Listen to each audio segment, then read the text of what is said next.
नमस्कार, आप देख रहे हैं दूरदर्शन किसान कार्यक्रम हेलो किसान में आप सभी का स्वागत है। मैं हूं मोनालिसा।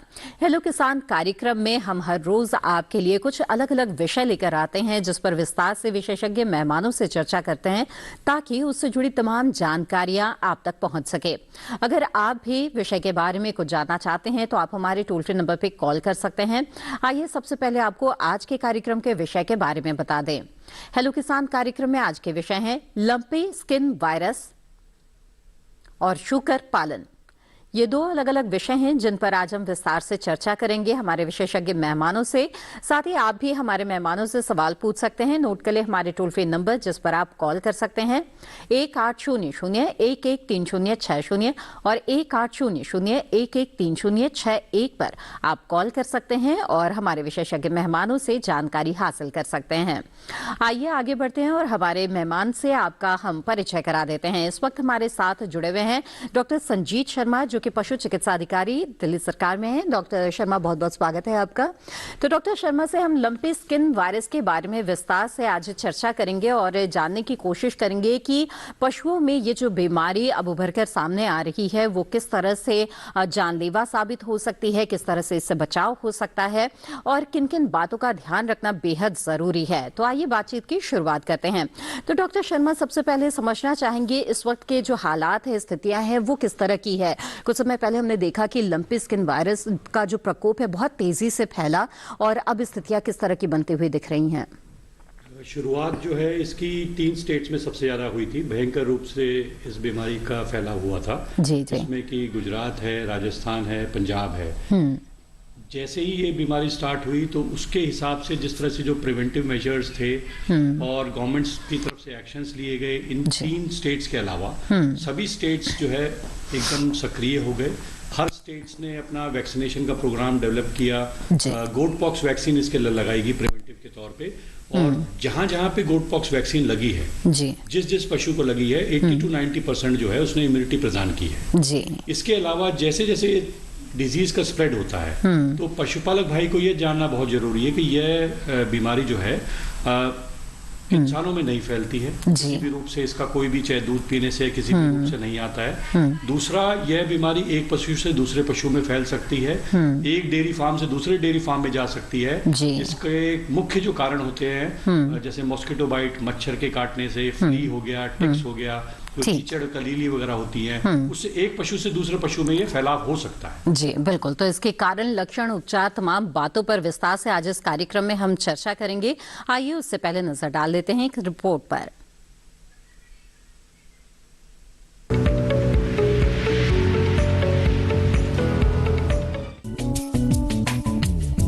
लंपी स्किन वायरस जानवरों में पाई जाने वाली एक जानलेवा बीमारी है। बीते कुछ महीनों से देश के अलग अलग राज्यों से दुधारू पशुओं में इस वायरस के मामले सामने आ रहे हैं। ये बीमारी दुधारू पशुओं में पाई जा रही है। मुख्य रूप से ये वायरस गायों में देखने को मिल रहा है। अभी तक इससे संक्रमित होने वाली गायों की हजारों की संख्या में मौत हो चुकी है। लंपी स्किन वायरस संक्रमित पशु के संपर्क में आने से ही अन्य स्वस्थ पशु को भी हो जाता है।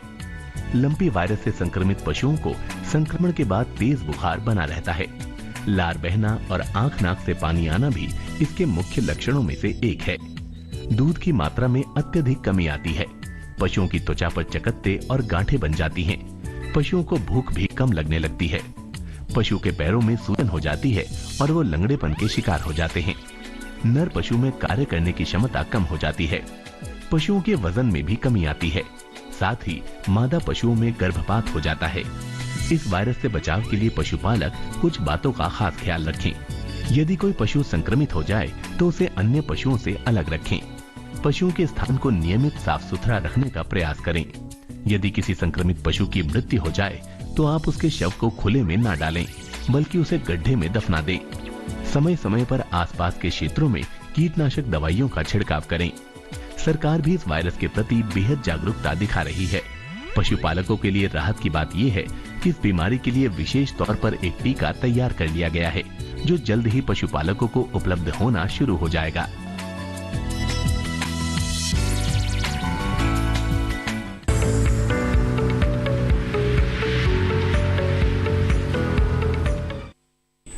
जी हाँ, लंपी स्किन डिजीज से बहुत सारे पशुओं की जान तक चली गई है, जानलेवा ये साबित हो सकता है।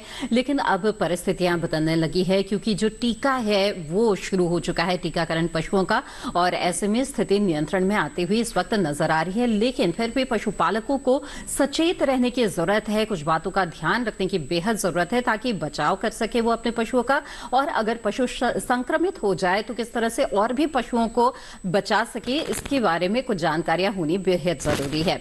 आइए बातचीत को आगे बढ़ाते हैं और ये तमाम जानकारियां हासिल करते हैं हमारे विशेषज्ञ मेहमान से। तो डॉक्टर शर्मा, सबसे पहले अब तो आपसे यही हम समझना चाहेंगे कि लंपी स्किन वायरस का अटैक हो चुका है पशु में, ये हम किस तरह से पहचान सकते हैं, लक्षण कैसे नजर आएंगे ऐसे में? लंपी स्किन वायरस जो है, इसमें पहचानने में कभी भी दिक्कत नहीं आती, क्योंकि पहले 1-2 दिन के अंदर पशु के अंदर बुखार आएगा, एक्सेसिव सलाइवेशन होगा, लैक्रिमेशन होगा, आंखों से पानी गिरेगा, लेकिन 2-3 दिन के अंदर ही पशु के अंदर जो है गांठें नजर आने लग जाती हैं स्किन के ऊपर, जिसको हम नोड्यूल्स के रूप में बोलते हैं। वो जो नोड्यूल्स 1-2 गांठों से होकर के वो पूरे शरीर में फैल जाती है, और वो इतना वाइड स्प्रेड होता है कि आप दूर से देखकर ही इजीली इसको पहचान सकते हैं। थोड़ा सा वो इरेज्ड होगा स्किन के ऊपर, और धीरे धीरे उसके अंदर इरेज होने के बाद जैसे वो फूट जाते हैं और घाव बन जाता है। जी, मतलब त्वचा में जैसे जो फोड़े हैं उस तरह से निकल आते हैं पूरे पशु के। जी। और इसके अलावा जैसे ही उसके अंदर फीवर रहेगा, बुखार रहता है, इस तरह के सिम्टम्स आते हैं। पैरों में आगे सूजन हो जाती है। सूजन के अलावा अगर 5-7 दिन के अंदर सही तरह से इसका उपचार नहीं किया जाए, जिसके लिए उपचार में मेरा मानना है, अब तक का जितना मेरा एक्सपीरियंस रहा है, कि जैसे ही बीमारी से पशु ग्रसित होता है, इमीडिएटली उसको जो है एंटीबायोटिक की टीके और बहुत सारी जो दवाइयां आजकल लोग यूज करें उस तरह का नहीं करना चाहिए। 3 दिन, 4 दिन, 5 दिन तक पहले पशु के अंदर केवल एक उसका जो बुखार है उसको हमें रोकना है, जैसे पैरास्टामोल की टैबलेट होती है। उसी प्रकार हमारे मेलोक्सिकैम पैरास्टामोल या सेरेस्टियोपेप्टाइडेज के साथ कॉम्बिनेशन में आती है गोलियां, उसको पशु को दें, और 4 दिन, 5 दिन तक उसके अंदर इम्यूनिटी को हम डेवलप करने दें। इम्यूनिटी के लिए उसके अंदर पशु को बेहतर जो हम इम्यूनिटी बढ़ाने की जो दवाइयां हैं उनको दिया जा सकता है। और 7 दिन, 8 दिन के बाद जब पशु के अंदर कोई ऐसे सिम्टम आते हैं जिसके तहत, जिसको हम निमोनिक सिम्टम्स बोलते हैं, जिसमें नाक से खूब सारा लार गिरती है, पशु को बहुत तेज बुखार हो जाता है और बिल्कुल निमोनिया जैसा बन जाता है, उस समय एंटीबायोटिक और थोड़े से जो है स्टेरॉइड की आवश्यकता पड़ती है। बट उससे पहले अगर हम इम्यूनिटी बढ़ाने की कोशिश करें और उसके फीवर को कंट्रोल करें, और साथ में उसको हमें क्वारंटाइन रखना है, आइसोलेटेड रखना है, एक पशु से दूसरे पशुओं से उन्हें अलग दूर रखना है। जी, और तो बाकी जो संक्रमण है इसका फैलाव न हो, इसका ध्यान रखना बेहद जरूरी है। इसलिए संक्रमित पशु को बाकी पशुओं से दूर रखना ही बेहतर रहेगा। और बाकी किन किन बातों का ध्यान रखना जरूरी है, इसके बारे में चर्चा करेंगे आगे। इस बीच हमारे जो अगले मेहमान हैं वो भी हमारे साथ जुड़ गए हैं, उनका रुख करते हैं। डॉक्टर विवेक गुप्ता इस वक्त हमारे साथ जुड़े हुए हैं, जो कि निदेशक है राष्ट्रीय शुगर अनुसंधान केंद्र गुवाहाटी, असम से। डॉक्टर गुप्ता, आपका बहुत बहुत स्वागत है इस कार्यक्रम में। डॉक्टर गुप्ता, आपसे जानना चाहेंगे शुकर पालन के बारे में, खास तौर पे छोटे और सीमांत किसान जो हैं, जिनके पास खेतों की जोत बहुत कम होती है, आमदनी के जरिए कम होते हैं, उनके लिए शुकर पालन किस तरह से लाभदायक हो सकता है अगर एक विकल्प के तौर पर पशुपालन में अपनाते हैं शुकर पालन को? जी, एक बहुत अच्छा प्रश्न आपने पूछा है। सीमांत जो हमारे किसान हैं, आजकल के समय में यदि देखा जाए तो शूकर पालन एक बहुत ही लाभ का व्यवसाय धीमे धीमे बनता जा रहा है। और जिन हमारे किसान भाइयों के पास जमीन कम है, वो एक शूकर पालन के एक व्यवसाय के रूप में अपना सकते हैं। और ऐसे क्षेत्र जहां पर कृषि की उपज की बड़ी समस्या है और जहां पर कुछ ऐसी समस्याएं हैं जहां पर संसाधनों की भी कमी है, वहां पर शूकर पालन एक बड़ा ही लाभकारी और एक बहुत ही अच्छा एक व्यवसाय के रूप में उभर रहा है। और इसमें बस एक बात का अवश्य ध्यान रखना है कि हमारे किसान भाई देश के किसी भी कोने में रहते हैं, तो हर क्षेत्र के हिसाब से शूकर की प्रजातियों को उनको रखना होगा। ये एक विशेष प्रकार की सावधानी उन्हें बरतनी होगी, क्योंकि हर प्रजाति देश के सभी भागों में कामयाब नहीं हो सकती। बिल्कुल। तो कौन से अच्छे नस्ल हो सकते हैं और पशुओं के रखरखाव के लिए किन बातों का ध्यान रखना चाहिए, तमाम जानकारियां आपसे हासिल करेंगे। आइए उससे पहले नजर डाल देते हैं एक रिपोर्ट पर।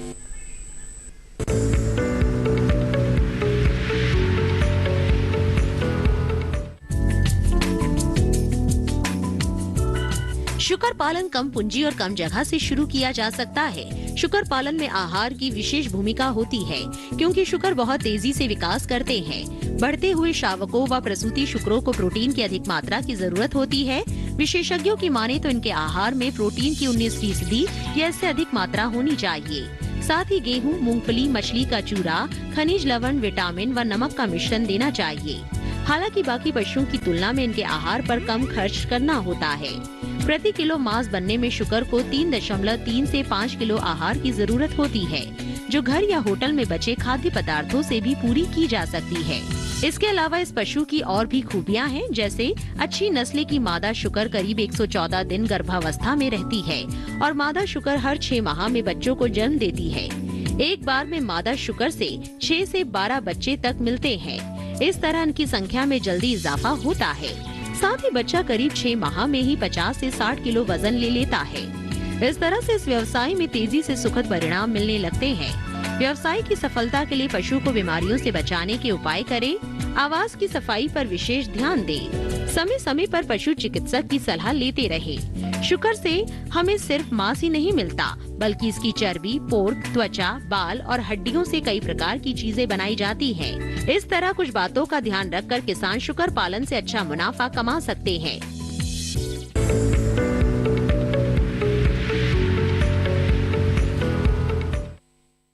आइए कार्यक्रम में आगे बढ़ते हैं। इस वक्त हमारे साथ एक कॉलर जुड़ गए हैं, उनका सवाल लेते हैं।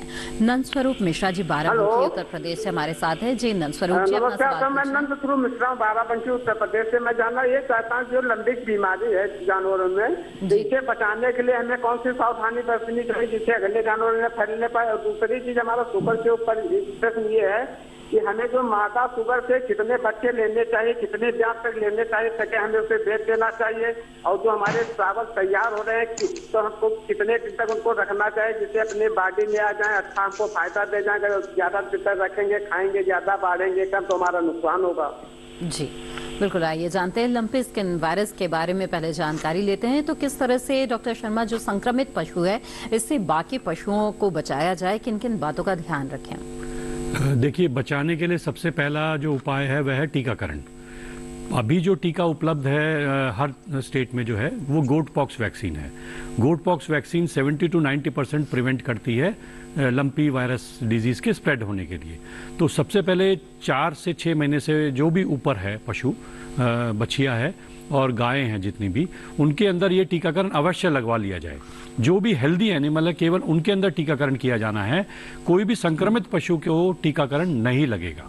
दूसरी बात का ध्यान ये रखना है कि कभी किसी भी पशु में अगर कोई बीमारी आती है तो उस पशु को हमें आइसोलेट करना है, दूसरी जगह पे बांधना है। उसका खाना पीना जो भी है, उसको जो आप चारा डालते हैं, कोशिश करें वो अलग कर दें। और दूसरे पशुओं को जितने भी हैं उनके अंदर ये ध्यान दें कि जो है जो कलीली की जैसे जो दवाई होती है, क्योंकि ये जो बीमारी है मच्छर, मक्खी और इन चीज़ों से फैलेगी। तो कोशिश करें अपने वहाँ पे इलाके में साफ सफाई का प्रयोग करें।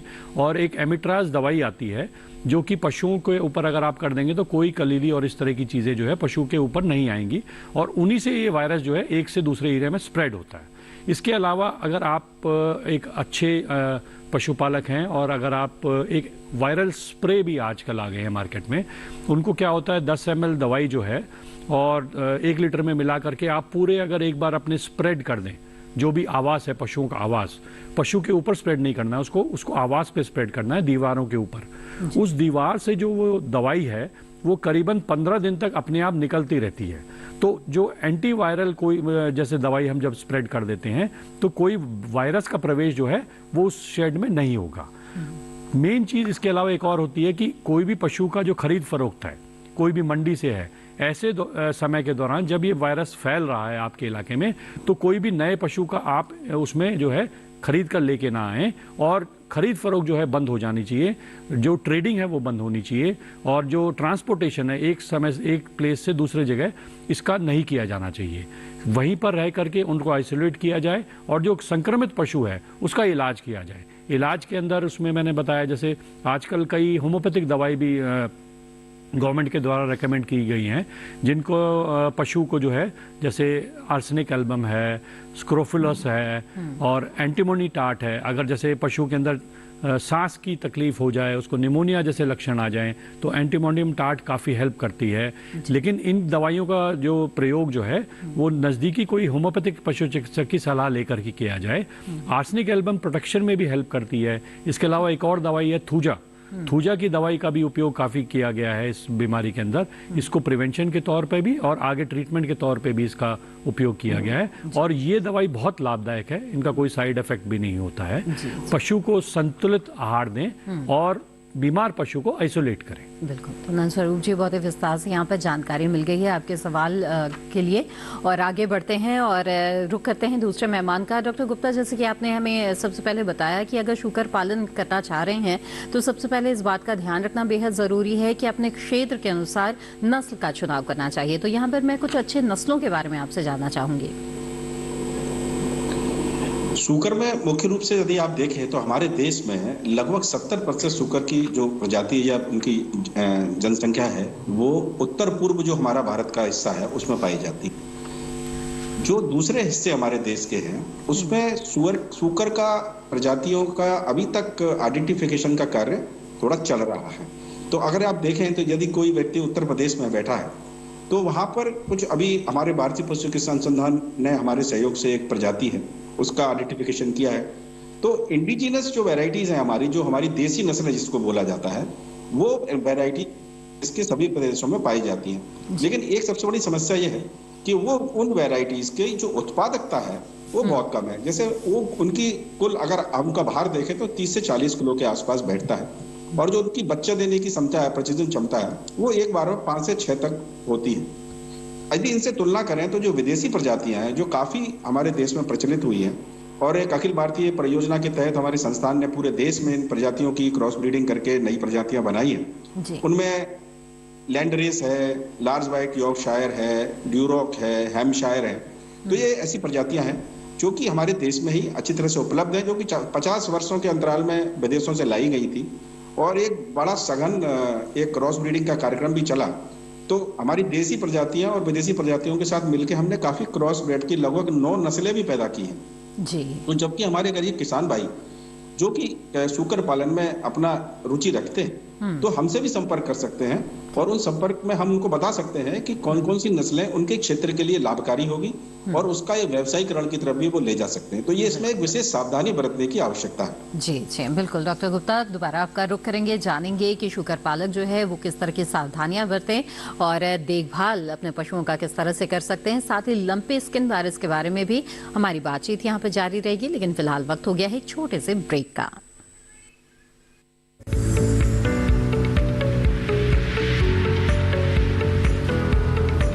अरे भाई, सुना नहीं क्या? केसीसी ने किसानों का जिंदगी बदल दिया है। देश के छोटे किसान 1,60,000 रुपए तक का कर्ज बिना किसी गारंटी को ले पाएंगे। ब्याज खोरों से भी पीछा छुटा। मैं तो जैविक खेती का पूरा सामान मंगा लिया। केसीसी का भी कोई दबाव नहीं है। ब्याज चुकाने के लिए पूरा 1 साल मिलता है। समय पर भुगतान करने पर केवल 4% के सालाना ब्याज पे लोन मिल गया मुझे। अपना आधार कार्ड, लेटेस्ट फोटो और जमीन के कागजात लेके अप्लाई करो बस। और नामांकन भरने के लिए जेब भी ढीली नहीं करनी पड़ी।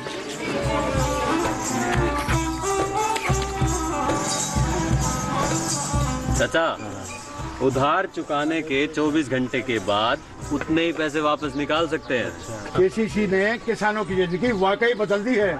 तो आप भी किसान क्रेडिट कार्ड अपनाएं और सहजता से ऋण पाएं।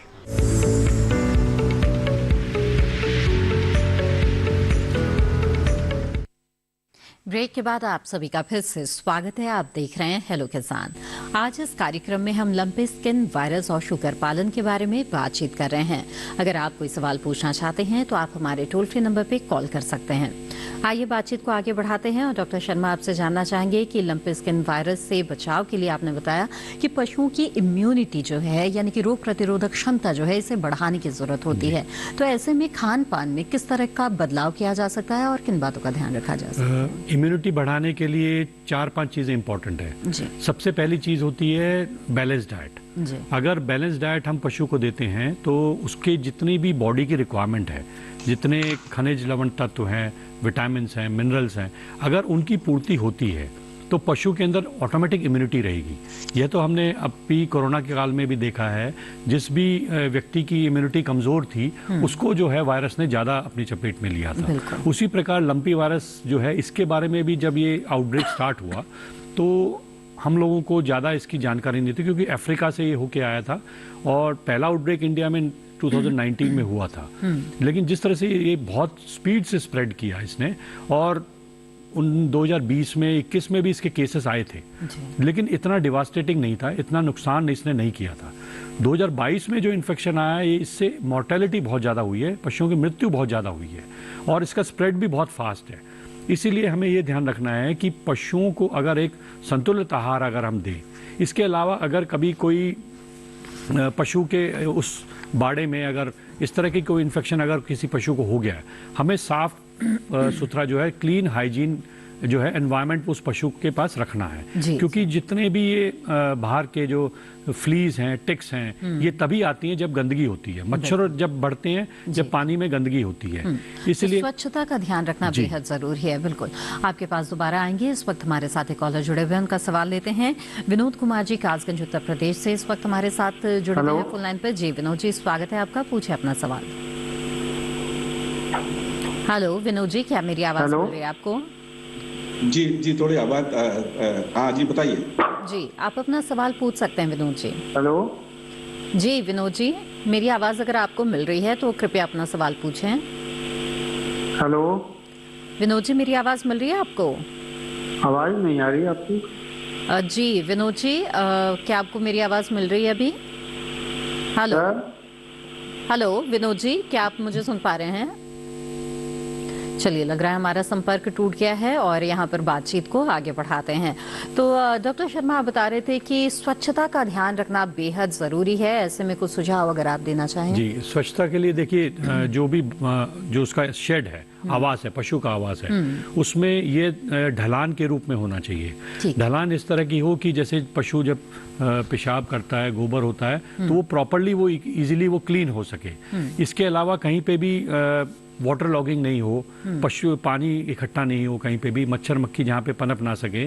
जो उसका फ्लोर है वो फ्लोर भी लगभग इवन होना चाहिए, स्लिपरी नहीं होना चाहिए। ऐसा एकदम सीमेंटेड नहीं बनाना है कि जिससे पशु को फिसल करके उसको चोट लग सके।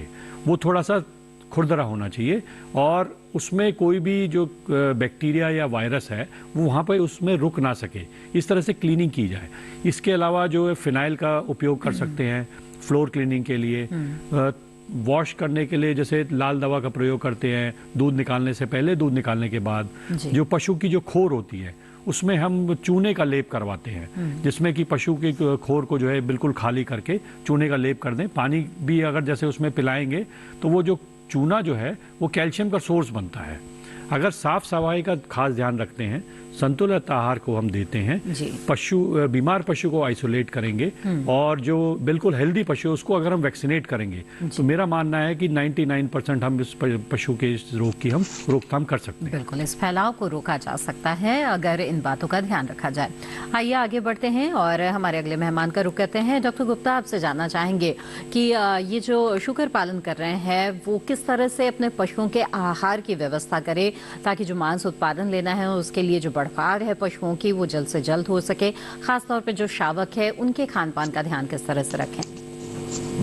ये एक बड़ा महत्वपूर्ण विषय है और जैसा कि अभी डॉक्टर साहब भी इस संबंध में बता रहे हैं, इसमें एक्चुअल में जब सूकर पालन में ये विभिन्न अवस्थाएं होती हैं। सूकर के लिए जो उत्पादकता के लिए जब कृषक भाई हमारे रखते हैं तो बहुत लंबे समय तक वो अपने पास सूकर को नहीं रख सकते। उनको एक समय आपको, चूंकि सूकर का प्रयोग मुख्य रूप से केवल मांस के लिए ही होता है और अन्य कोई उसका उपयोग नहीं है, तो मुख्य रूप से 8 से 12 महीने की जो उसकी अवस्था होती है वो एक ऐसी अवस्था मानी जाती है जिसमें कि सूकर को अधिकतम वेट मिलता है। तो वो वेट कैसे आएगा, उसके लिए ये बात सबको सर्वविदित है कि एक सूकर एक ऐसा प्राणी है जिसमें फीड कन्वर्जन एफिशिएंसी जिसको बोलते हैं कि आप उसको प्रति किलोग्राम यदि कोई खाद्य पदार्थ देंगे तो उसकी अधिकतम संख्या में वो उसका जो है मांस में उसको परिवर्तन कर देता है अन्य पशुओं की तुलना में।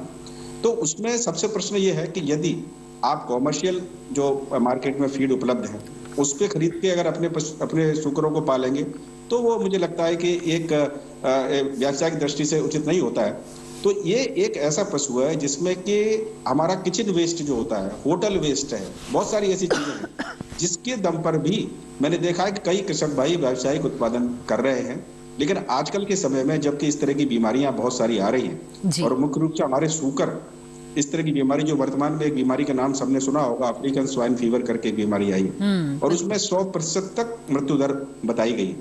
तो अब समय ऐसा आ गया है कि जो किचन वेस्ट है या होटल का वेस्ट है या कहीं से भी उठा के हम लाके किस सूकर को देके और उसको खिला के यदि हम सूकर पालन करेंगे तो वो मुझे लगता है कि वैज्ञानिक दृष्टि से भी और आजकल जो बीमारियों का जो प्रकोप चल रहा है उसके लिए ठीक नहीं। तो हमें लगता है कि व्यावसायिक दृष्टि से यदि हमें सूकर पालन करना है तो हमें जो बाजार में उपलब्ध फीड है उनके साथ साथ हरा चारा भी देना होगा और जो बहुत सारी चीजें हैं जो कि बाजार में जो सब्जियां आती हैं, हम सब्जी मंडी में देखते हैं कि जो वेस्ट निकल जाता है वो भी हम उनको लेकर भी सूकरों का पालन डॉक्टर गुप्ता, माफ कीजिएगा, यहाँ पर आपको रुकना पड़ेगा। कुछ और जानकारियां लेंगे आपसे आहार से जुड़ी हुई, लेकिन इस वक्त हमारे साथ एक कॉलर जुड़ गए हैं, उनका सवाल ले लेते हैं। आनंद प्रताप जी इस वक्त गोंडा उत्तर प्रदेश से हमारे साथ जुड़े हुए हैं। जी आनंद जी, स्वागत है आपका, पूछे अपना सवाल।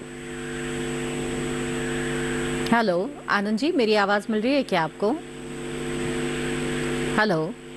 हाँ जी, हाँ ये बताइए। जी हेलो जी आनंद जी, हम सुन रहे हैं आपको। ये बताइए कि सूकर पालन करें तो उससे किस प्रकार से लाभ ले सकते हैं, क्या क्या उसकी उपयोगिता है जिससे हमें लाभ मिल सके? जी, सूकर पालन से क्या लाभ हो सकते हैं ये जानना चाहते हैं आप? जी देखिए, मैंने अभी बताया और मैं पुनः रिपीट करता हूँ, सूकर एक ऐसा प्राणी है जिसका उपयोग केवल और केवल मांस के लिए होता है। यदि आप देखेंगे कि स्वाभाविक दृष्टि से हमारे देश का उत्तर पूर्व के जो क्षेत्र है, जो उत्तर पूर्व के राज्य हैं, सूकर का मांस का प्रयोग इन्हीं क्षेत्रों में सबसे ज्यादा प्रयोग किया जाता था और अन्य प्रदेशों में इसका बड़ा ही सीमित मात्रा में प्रयोग किया जाता था। लेकिन अब समय बदल रहा है। अब आप देखेंगे ऐसे प्रदेश जहां पर सूकर मांस का कोई उपयोग नहीं होता था, बहुत ही छोटे से स्तर पर होता था, आज बहुत तेजी से बढ़ रहा है। आप उत्तर की तरफ जाएंगे तो पंजाब, हरियाणा, उत्तर प्रदेश, मध्य प्रदेश और दक्षिण भारत की तरफ जाएंगे तो बहुत तेजी से सूकर पालन का क्षेत्र बहुत तेजी से आगे बढ़ रहा है। लोगों की डिमांड बढ़ रही है, लोगों का टेस्ट बदल रहा है। तो सूकर पालन में यदि आप जाते हैं तो उसके मांस के लिए सूकर को बहुत तेजी से अभी विकसित किया जा रहा है और आगे आने वाले समय में आप देखेंगे कि इसकी डिमांड बहुत तेजी से बढ़ रही है और आप अच्छा लाभ कमाएंगे यदि आप सूकर पालन में आने के लिए उत्सुक हैं तो। जी जी बिल्कुल। आइए अब आगे बढ़ते हैं और अगले जो कॉलर हैं उनका रुख करते हैं जो इस वक्त हमारे साथ जुड़े हुए हैं। विपिन जी सागर मध्य प्रदेश से हमारे साथ इस वक्त फोन लाइन पर मौजूद हैं। विपिन जी स्वागत है आपका, बताइए क्या जानना चाहते हैं? जी मैम नमस्ते मैम, मेरे दो सवाल थे। जी बताएं।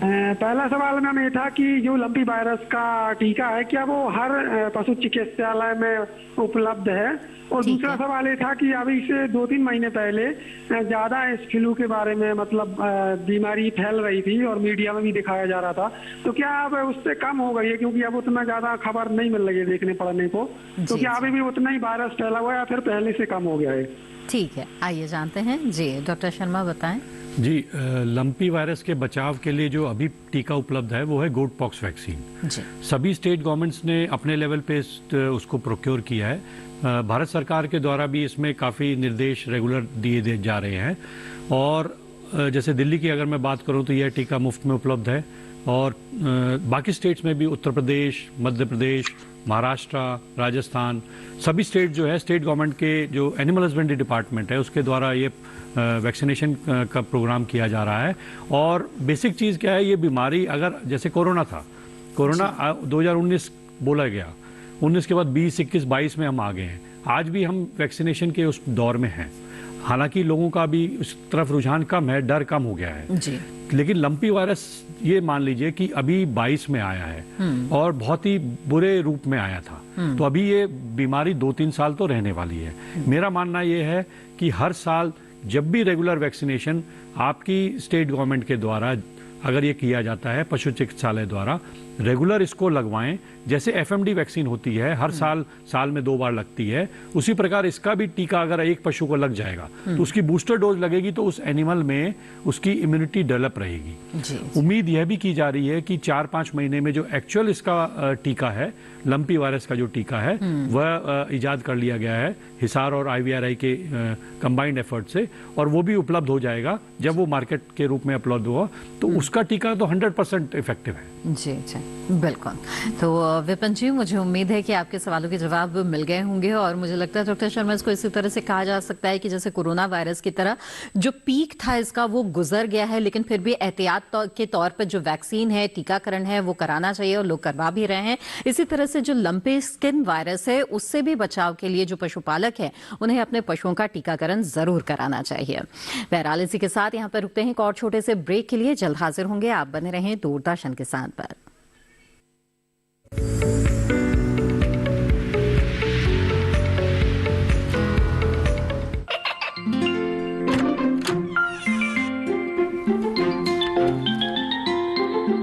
ये क्या हो रहा है? काशवी, इतने कम मार्क्स? काशू बेटा पढ़ा करो, पढ़ोगी नहीं तो आगे कैसे बढ़ोगी? मम्मा मैं भी तो आपसे यही कहना चाहती हूँ, पढ़ा करो। आप पढ़ोगे नहीं तो आगे कैसे बढ़ोगे? मतलब? वो देखो, सिर्फ बैक पर छपा ऑर्गेनिक नहीं, ऑर्गेनिक का निशान पहचानिए। PGS ऑर्गेनिक का ये लोगो उन किसानों की पहचान है जो आज भी परंपरागत विधि से रसायन मुक्त खेती कर आपके लिए शुद्ध फसल उपजा रहे हैं। अब समझे मम्मा, अगर मैं प्योर ऑर्गेनिक फूड नहीं खाऊंगी तो अच्छे मार्क्स कहाँ से लाऊंगी? अच्छा बच्चों, जैविक खेती की इस मुहिम को आगे बढ़ाइए, शुद्ध ऑर्गेनिक अपनाइए।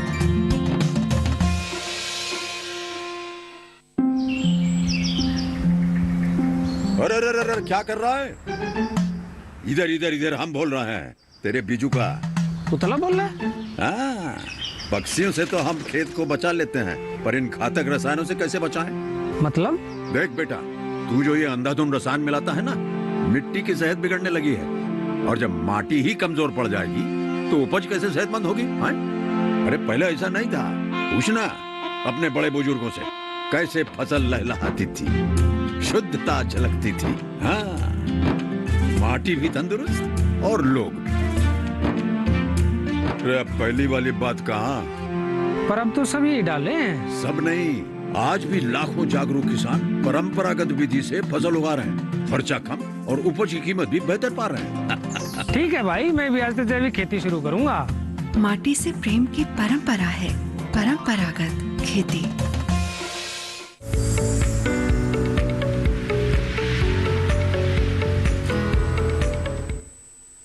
ब्रेक के बाद आप सभी का फिर से स्वागत है। आप देख रहे हैं कार्यक्रम हेलो किसान। इस कार्यक्रम में इस वक्त हमारे साथ एक कॉलर जुड़े हुए हैं, आइए उनसे बात करते हैं। अवधेश कुमार जी लखीसराय बिहार से इस वक्त हमारे साथ जुड़े हुए हैं। अवधेश कुमार जी, स्वागत है आपका, पूछे अपना सवाल। हेलो अवधेश जी, मेरी आवाज मिल रही है आपको? अवधेश जी, टीवी की आवाज कृपया बंद कर दीजिए, इससे बातचीत में रुकावट आएगी। जी जी मैडम, ये मेरा एक गाय का बच्चा है, करीब 2-2.5 साल का है। जी, टीवी की आवाज बंद कर दीजिए अवधेश जी, बातचीत में रुकावट आएगी। बच्चा बछड़ा बछिया है, उसका पैर में घाव हो गया, पूरा पैर में सूजन आ गया है। अच्छा, ठीक है, बिल्कुल। तो ये लक्षण क्या लंपी स्किन वायरस के होते हैं डॉक्टर शर्मा, क्या आप सुझाव देंगे इन्हें? लंपी स्किन वायरस में अक्सर देखा गया है कि जो नोड्यूल्स हो जाते हैं पूरे बॉडी में, और अगर क्रॉनिक स्टेज में जब वो डिजीज जाती है, लेट स्टेज में 10 दिन के बाद 15 दिन बाद वो घाव जो है फूट जाते हैं, और पैरों में बहुत ज़्यादा घाव हमने देखा है, और उसको ट्रीट करना बहुत मुश्किल होता है क्योंकि उसको एक तो पशु की इम्यूनिटी कम है, ज़्यादा हम एंटीबायोटिक उसको दे नहीं सकते हैं, हमें उनको एक नेचुरल फॉर्म से आयुर्वेदिक ट्रीटमेंट को देखते हुए उसको हमें देना होता है। उसके अंदर कीड़े पड़ने की संभावना होती है, मैगट्स की, मैगट्स का प्रिवेंशन भी हमें करना है। आइवरमेक्टिन सॉल्ट है, उसको हम यूज़ करते हैं। इसके अलावा 2 दवाइयाँ जो है मैंने जिसका देखा है जो बहुत ही ज़्यादा इफेक्टिव रहती हैं इस तरह के घाव में, एक तो है सेरेशियोपेप्टाइडेस जो एंजाइम डाइजेशन करता है, और दूसरा है ब्रोमोप्रोटीज। ये दोनों ही एंजाइम्स हैं और इससे जो है हीलिंग जो है, उस घाव के भरने की जो हीलिंग है वो बहुत ही फास्ट होती है। दूसरा ध्यान ये देना है कि अगर उसके अंदर वो फीवर भी उसको आ रहा है, बुखार भी आ रहा है, तो ऐसी कई दवाइयाँ हैं सेरेशियोपेप्टाइडेस के साथ निमेसोलाइड और पैरास्टामोल, ये कॉम्बिनेशन में अवेलेबल होती हैं, उसका सेवन किया जाए और पशु को जो है ब्रोमोप्रोटीज ये खिलाया जाए। घाव की रेगुलर पट्टी करनी है, डेली दिन में 2 बार 3 बार। कीड़े वगैरह नहीं पड़े इसका ध्यान रखना है। कई हर्बल स्प्रे मार्केट में उपलब्ध होते हैं, उनको जो है स्प्रे कर सकते हैं आप। और पशु का ध्यान रखना बहुत ज़रूरी है, क्योंकि अगर इसका प्रॉपर ट्रीटमेंट नहीं किया जाएगा तो वो फिर बिगड़ भी सकता है। जी जी बिल्कुल। तो अवधेश जी, यहाँ पर अच्छे सुझाव आपको मिल गए हैं किस तरह से आप जो है अपने बच्चे का ध्यान रख सकते हैं। तो हमें उम्मीद है कि आप ज़रूर इन बातों का ध्यान रखेंगे। आगे बढ़ते हैं और हमारे अगले मेहमान का रुख करते हैं। डॉक्टर गुप्ता, आपसे जानना चाहेंगे कि शूकर पालन से जुड़ी हुई एक बात ये कही जाती है कि बहुत ही लो मेंटेनेंस और बहुत ही कम खर्च में और बहुत ही आसानी से इसे किया जा सकता है। ऐसे में अगर खासतौर पे आवास व्यवस्था की बात करें तो जो पशुओं के रहने का स्थान है उसको लेकर क्या कुछ खास सावधानियां बरतने की जरूरत होती है? जी जी जरूर। देखिए, शूकर पालन में, चूंकि मैंने अभी पिछले कुछ समय पहले बताया कि अलग अलग 8 से 12 महीने की एक ऐसी अवस्था होती है जब ये उसका पीक जिसको कहते हैं कि उसमें मांस उत्पादन की माना जाता है। तो एक स्टेज होती है जिसके बाद उसका आकार, भार सब बदल जाता है। तो उसी हिसाब से हमें उसकी आवास व्यवस्था के लिए स्पेस की भी आवश्यकता होती है। अब जैसे कि कोई फार्म हमारे किसान भाई खोलना चाहते हैं तो उसमें कई तरह की कैटेगरीज बांटी जा सकती है उन पशुओं में। जैसे कुछ तो फैटनिंग पिग होते हैं जिनमें हम एक प्रचुर मात्रा में खाना खिलाते हैं, जिनको फैटनिंग करके अधिक से अधिक मांस पैदा करने की कोशिश करते हैं। एक होती है कुछ ऐसे मादा पशु होते हैं जो प्रेग्नेंट होते हैं, उनके लिए अलग इस प्रकार का व्यवस्था करनी होती है। कुछ हमारे मेल पशु होते हैं, नर पशु होते हैं, जिनको हम ब्रीडिंग के लिए यूज करते हैं। तो ये 4-5 कैटेगरी ऐसी होती हैं जिनके लिए अलग अलग आवास व्यवस्था, अलग अलग एक स्पेस को हमें देना होता है। तो मुख्य रूप से अगर आप देखें तो नर पशु है तो उसको कम से कम हमें जो है 6 से 8 स्क्वायर मीटर जगह देनी होगी उसके आवास में, अगर हमें उनको इंडिविजुअल एक एक करके रखना होता है। छोटे पशु हैं तो हम उनको 8 से 10 पशुओं को एक साथ रख सकते हैं। अब जैसे हमारे फैरोइंग पेंस है उसमें 7 से 9 स्क्वायर मीटर जगह कम से कम हमें चाहिए होती है। मादा पशु हैं तो उनको एक अकेले रखेंगे तो आपको 2 स्क्वायर मीटर जगह कम से कम चाहिए होती है।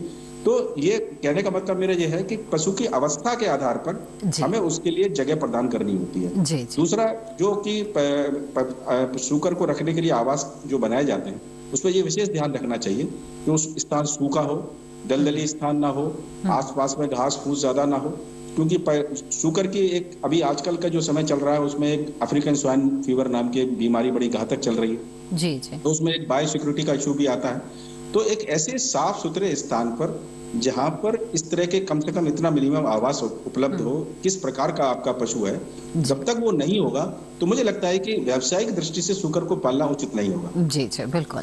आपका दोबारा रुख करेंगे, लेकिन इस बीच हमारे साथ एक कॉलर जुड़ गए हैं तो इस बीच उनका सवाल ले लेते हैं। योगेंद्र त्यागी जी इस वक्त हमारे साथ जुड़े हुए हैं मेरठ उत्तर प्रदेश से। योगेंद्र जी, स्वागत है आपका। योगेंद्र जी, टीवी की आवाज कृपया बंद कर दीजिए, बातचीत में रुकावट आएगी। आप अपना सवाल पूछ सकते हैं। योगेंद्र जी, मेरी आवाज मिल रही है आपको? हेलो योगेंद्र जी, क्या आप मुझे सुन पा रहे हैं? हेलो। हाँ जी हाँ जी आ रही है आवाज जी। टीवी की आवाज बंद कर दीजिए योगेंद्र जी, इससे बातचीत में रुकावट आएगी। हम लंपी में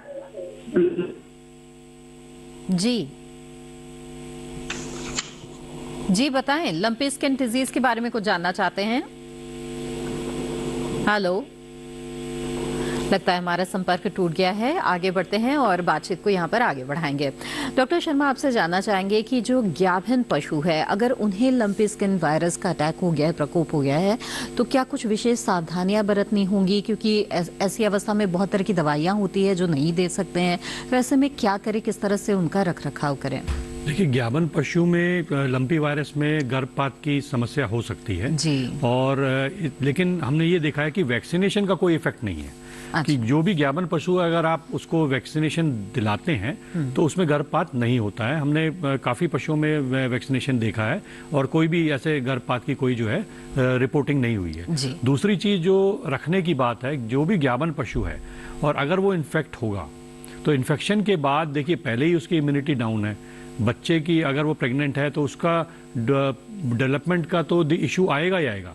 पशु निढाल हो जाता है, कमज़ोर हो जाता है, उसका खाना पीना कम हो जाता है, बुखार में रहेगा, उसके अंदर बिल्कुल ताकत नहीं रहती है, इम्यूनिटी बिल्कुल डाउन हो जाती है। ये समस्या तो रहेगी। गर्भपात अगर होता है तो वो पशु को तो और बहुत ज़्यादा दुखदायी रहता है। इसीलिए खास ध्यान देना ये है कि यह बीमारी से बचाव ही में एक मुख्य उपाय है। और अगर हम इसका सही तरह से इसके बचाव के बारे में जानकारी पा लें, जिसके लिए हम वैक्सीनेशन करने की बात करते हैं, आइसोलेशन की बात करते हैं, जितने जो मॉस्किटो और ये जो फ्लीज हैं इनको प्रिवेंशन की बात करते हैं, एंटीवायरल स्प्रे की बात करते हैं और बहुत ज़्यादा जो है इनडिस्क्रिमिनेट यूज़ ऑफ एंटीबायोटिक्स। सबसे मेन चीज़ ये जानना है कि ये जो डिजीज़ है ये वायरल डिजीज़ है। अक्सर जो देखा गया है गाँव में ट्रीटमेंट जो करवाते हैं उसमें कुछ लोग जो है शुरू से डे 1 से जो है एंटीबायोटिक देना शुरू कर देते हैं, क्योंकि उसके अंदर इन्फेक्शन आया है वायरल का।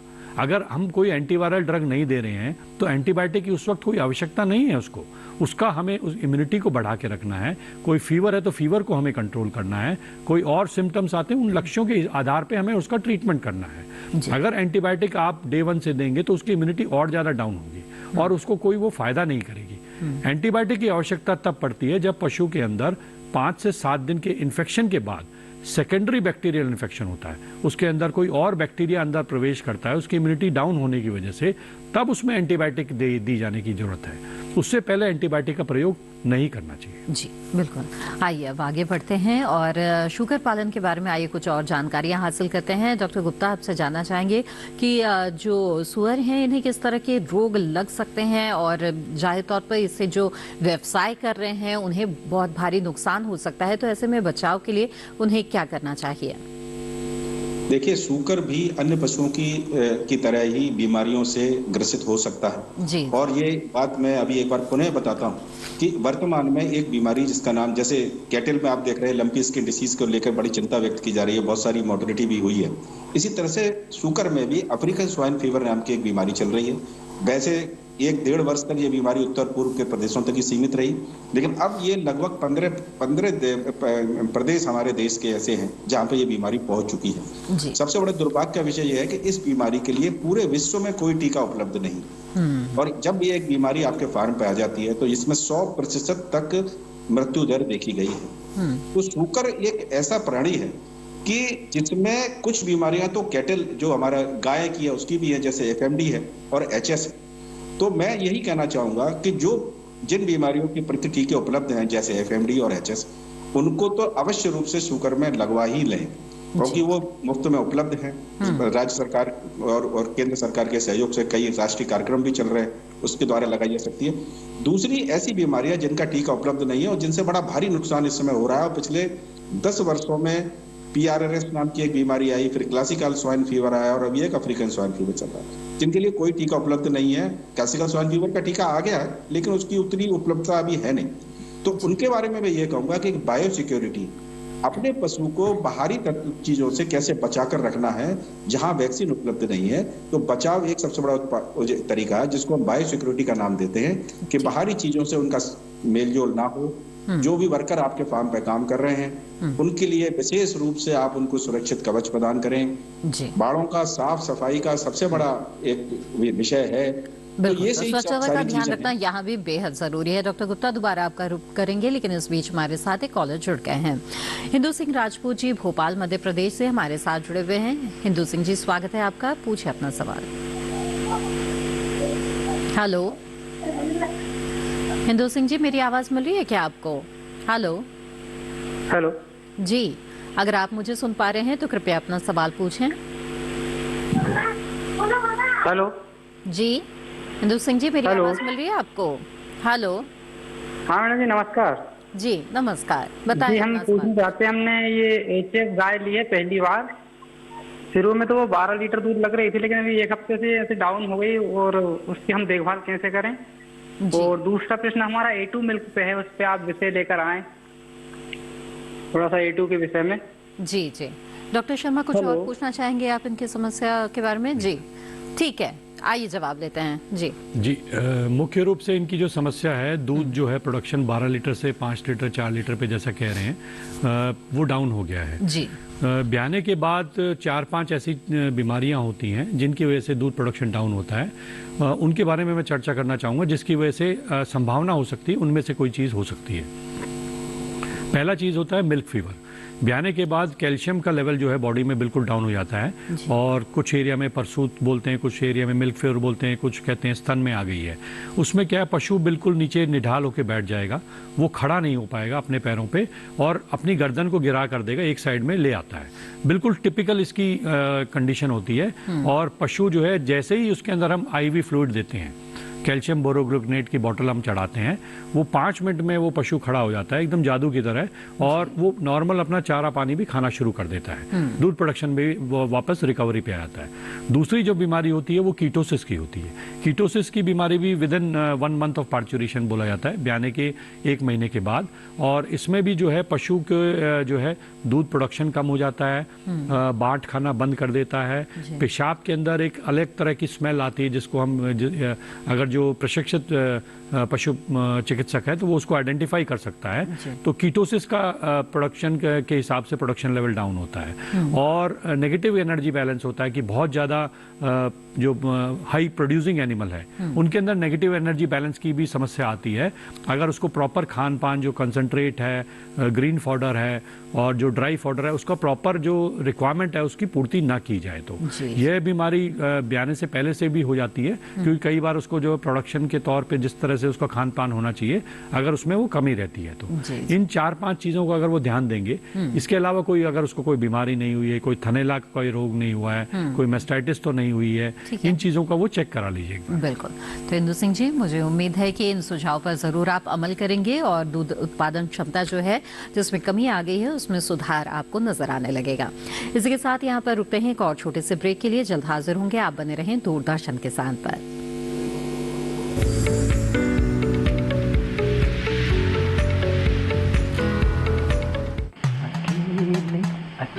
अरे वाह भैया, अकेले अकेले। अरे तू भी ले, पर खाएगा कैसे? मैं ऑर्गेनिक खेती की बात कर रहा रे बेटे। अकेले अकेले खेती कब तक करेगा? मतलब गांव में 20-25 किसानों का समूह बना के पंजीकरण करवा ले, फिर सरकारी ट्रेनिंग भी मिलेगी और मुफ्त जैविक बीज खाद भी। फिर BGS ऑर्गेनिक की सरकारी मोहर के साथ तेरी उपज आकर्षक पैक में पहुंचेगी बड़े बाजार तक। अच्छा? हाँ। अरे भाई कहाँ चल दिया? सबको साथ लाने, आमदनी बढ़ाने। तो किसान भाई समझ गए ना, साथ मिलकर ऑर्गेनिक खेती कीजिए, अपनी परंपरा को आगे बढ़ाइए, ज्यादा मुनाफा कमाइए। माटी से प्रेम की परंपरा है परंपरागत खेती।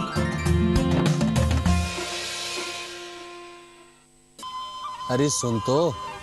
मुझे क्या सुनाना चाहते हो? जो सुनाओ मेरी सौतन को। किसको? अरे वही तुम्हारा मोबाइल फोन जिससे सुबह शाम दिन रात चिपके रहते थे और कहते थे किसान कॉल सेंटर से बातें हो रही हैं। अच्छा ये बात है। हाँ क्यों, क्या हुआ? अब बात नहीं होती क्या? अब तो झट से बात हो जाती है। ऐसा क्या? हाँ, अब तो ज्यादा लाइनें और खास तकनीक के कारण खेती के माहिरों से तुरंत बात हो जाती है। और अगर कभी लाइन व्यस्त हो तो अपनी समस्या फोन पर रिकॉर्ड करा दो, वहाँ से फोन आ जाता है और समस्या की हल का मैसेज भी आ जाता है। ये देखो आ गया। अरे वाह, इसका मतलब इंतजार की घड़ी अब खत्म। हाँ। तभी मैं सोचूं कि आजकल मुझ पर इतना प्यार क्यों आ रहा है। कृषि संबंधी समस्याओं का अपनी भाषा में तुरंत हल पाने के लिए पूरे भारत में किसी भी फोन से हेल्पलाइन नंबर पर संपर्क करें। किसानों का दोस्त किसान कॉल सेंटर।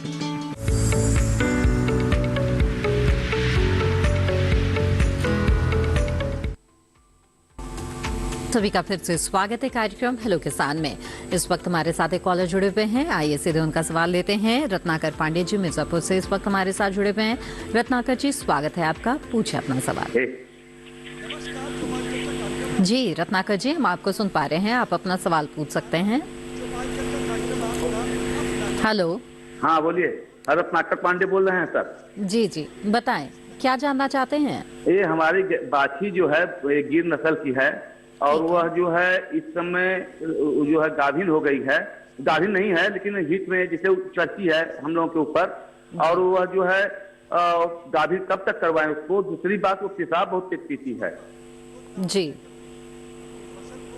ठीक है, आइए जानते हैं डॉक्टर शर्मा। ज्ञापन की जो उम्र है 18 महीने से 24 महीने और 3 इयर्स तक रहती है, और अब उसका समय हो चुका है, क्योंकि जिस तरह के वो लक्षण बता रहे हैं वो हीट में आती है प्रॉपर, उसको ज्ञापन करा दीजिए। ज्ञापन कराने से पहले मैं 2 बातों का बोलना चाहूँगा। पहली चीज़ तो डीवर्मिंग, पेट के कीड़े की जो है दवा उसको दे दीजिए, कोई भी एल्बेंडाजोल या फेनबेंडाजोल में से। दूसरी चीज़ जो है उसका मिनरल मिक्सचर का सेवन उसको पशु को शुरू कर दीजिए, जिसमें कि बहुत सारी दवाइयाँ मार्केट में उपलब्ध हैं जो कैल्शियम, फास्फोरस, जितने भी विटामिन और मिनरल्स होते हैं, क्योंकि पशु में कई बार क्या होता है कि इन मिनरल्स की कमी की वजह से पशु जो है ज्ञापन या तो प्रॉपर से हीट में नहीं आता है, और अगर हीट में आता है तो वो प्रॉपर रुक नहीं पाता है। अगर स्टार्टिंग से इसका रेगुलर वो उसको पशु को देंगे तो इस तरह की समस्या नहीं आएगी।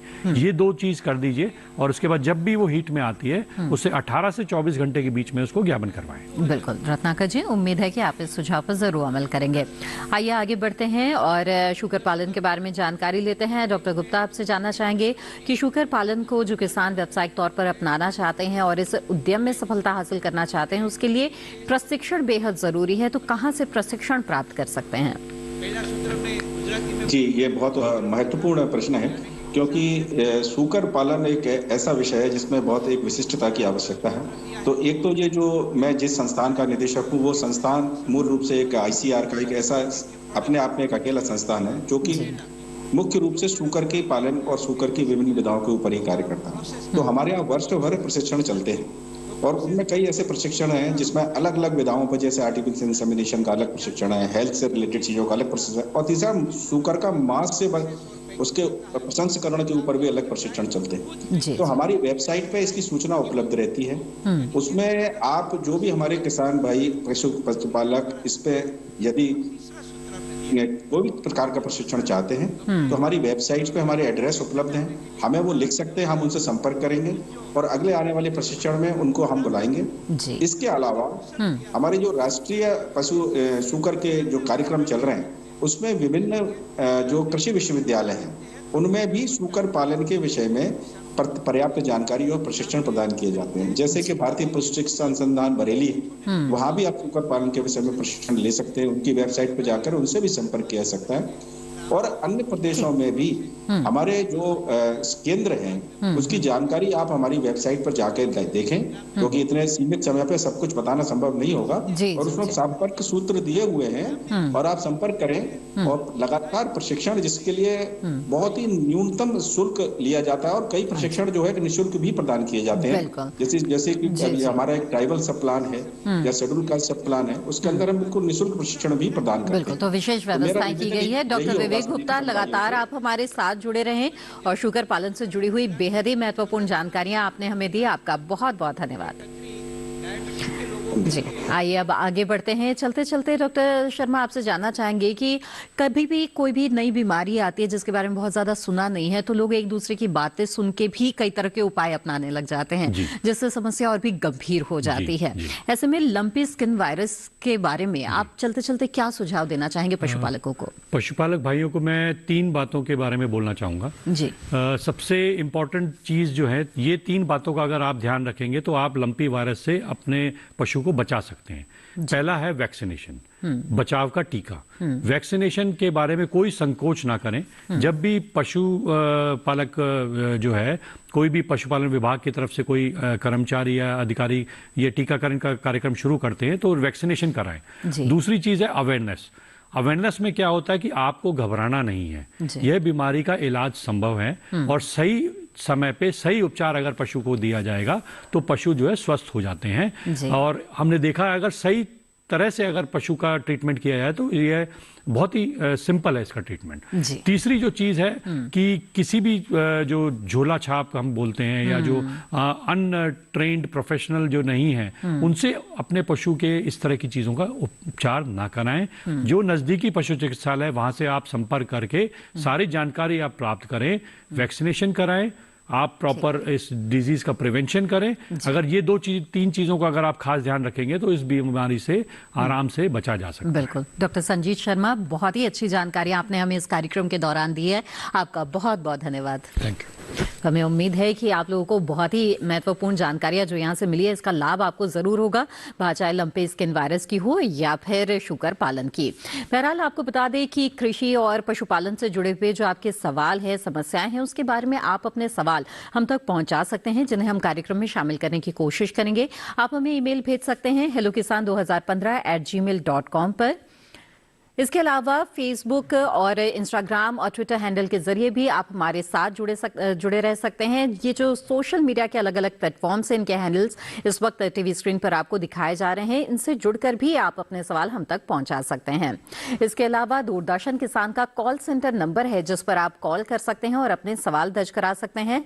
हमारा टोल फ्री नंबर है 1800-113060।